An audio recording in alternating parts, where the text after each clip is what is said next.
Hər birini salamlayıram. Bu günləri Bakı vaxtı ilə saat 12-də, indi hazır saat 10-a qalıb 15 dəqiqə Bakı vaxtı ilə, Qazaxıstan vaxtı ilə 9-a qalıb 15 dəqiqə.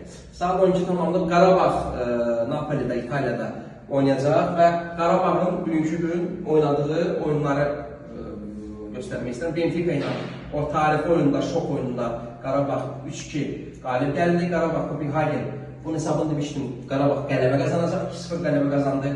Qarabağ Chelsea, Londonun Chelsea'si və dünyanın ən güclü klublarından olan Chelsea-dən heç-heç oynadı. Niyə də Napoli ilə biz İtaliyada ya heç-heçə ya da qələbə qazanmayaq? Buna da inanıram.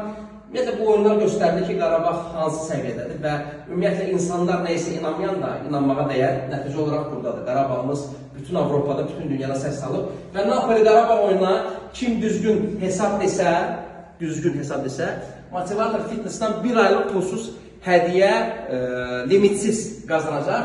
Mənim fikrim bilmək istəyirsə, məncə bu oyun ən azı heç-heçə olacaq.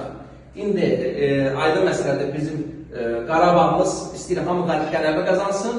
Mən fikirləşirəm ki, heç-heçə Napoli günləri qələbə qazanacaq. Bu 100%. Qarabağa uğurlar arz edirəm. İnşallah oyundan sonra görüşərik.